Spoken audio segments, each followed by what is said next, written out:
बिस्मिल्लाहिर्रहमानिर्रहीम। बस इतना दामी था आप में पीडीएम में। अभी तो जेल पूरी तरह से हम लोगों ने भरी भी नहीं। अभी तो लंदन में जेल भरो का आगाज हुआ भी नहीं और आप पहले ही डर गए, पहले ही छुपने लगे। आप सब मियां नवाज शरीफ के इधर भी उनके भी तोते उड़े हुए हैं। शहबाज शरीफ की भी हालत देख लें, मरियम नवाज को भी देख लें, तड़प रही है, वो भी तड़प रही है हर तरफ। बस होगी आपकी। उस्मान डार के नौकर के साथ आप लोग क्या कर रहे हो? ये जितने भी गुलू बाटे हैं ये क्या कर रहे हैं? क्या हुआ उससे? आपको कुछ मिला? सब कुछ मीडिया पर आ गया, पूरी कौम ने वो सुन लिया कि आप लोगों के साथ किस तरह ज्यादतियां कर रहे हो, किस तरह आप उस्मान डार के ऊपर केस बनाने के लिए एक जो सिक्योरिटी गार्ड है एक छोटे से जगह का, उसको आप पकड़ कर ले गए हैं कि आप बोलो जी कि उस्मान डार के खिलाफ जी आप बयान दे दो। और उसकी वाइफ पर भी आपने बोला जी कि हम तशद्दुद करेंगे, उस पर वीडियो बनाएंगे। बस आप छोटे हथियारों पर आ गए हैं। पूरी कौम को यही तवक्को थी कि आप लोग कभी भी सीधे नहीं हो सकते, आपको सीधा करना पड़ेगा। आपका इलाज है, आपका जो नुस्खा है, एक इलाज है, वो है इमरान खान। इमरान खान ही आपको ठीक कर सकता है। बाकी किसी से ना आप ठीक होने वाले हैं, ना आप ठीक होते हैं।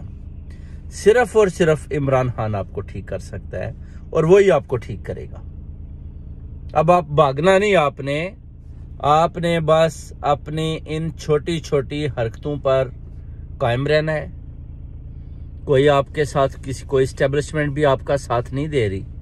जितनी दिल करे आप उनके सामने बैठकर अपनी पिक्चरें बना लें, आप बड़े बड़े महंगे मेकअप करके बैठ जाएं। आप पाकिस्तानी कौम का सारा पैसा, IMF का पैसा अपने लिबास पर, अपने सर्जनों पर लगा कर भी कभी आप एस्टेब्लिशमेंट के सामने बैठें तो वो कभी भी आपका साथ नहीं देंगे, क्योंकि सब ने देख लिया है कि इमरान खान का सामना करना मुश्किल है।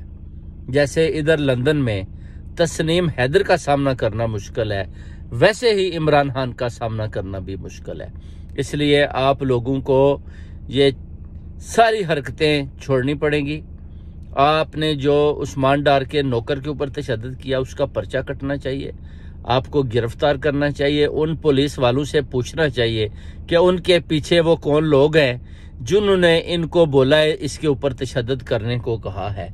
उन तक पहुंचे। अगर ये पुलिस का दायरा इतना मजबूत है तो वो उधर पहुंचे, उनको गिरफ्तार करें। सबको पता है कि उसके पीछे कौन है। उसके पीछे है मरियम नवाज शरीफ, उसके पीछे है शहबाज शरीफ, ये सब राना सनाउल्लाह, अता तारड़, ये सब जो छोटे छोटे हथकंडे इस्तेमाल कर रहे हैं। इस तरह कभी भी आप ना तो फतह ले सकते हैं, ना आप जीत सकते हैं। ये जंग, ये हक और सच की जंग है और ये आप कभी भी हक और सच से कभी आप जीत नहीं पाएंगे। चाहे आप जितनी भी पार्टीज इकट्ठी हो जाएं, कभी आप इन लोगों से जीत नहीं पाएंगे। मैं आपको ये बता दूं, आज आप इसी तरह तड़पते रहेंगे। उसके बाद आसिफ अली जरदारी को भी अंजाम तक पहुंचाना है, उसको भी देखना है कि वो इनके बाद उसकी बारी है। ये तो ऑलमोस्ट खत्म हो चुके हैं पंजाब में।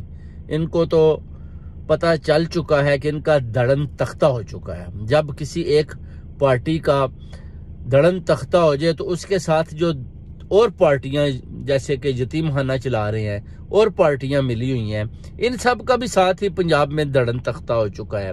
KPK में वैसे ही धड़न तख्ता हो चुका है, बलोचिस्तान में धड़न तख्ता हो चुका है, सिंध में आपका धड़न तख्ता अब करना है, वो करेगा इमरान खान। इसलिए सारी कौम इमरान खान के साथ खड़ी है। आपने देख लिया खान साहब जो है ना वो वापस आ चुके हैं। इंशाल्लाह आपको पकड़ना है, बड़ी जल्दी पकड़ना है और गिरफ्तार करना है। अपने आप को गिरफ्तारियों के लिए तैयार हो जाए। खुदा हाफिज।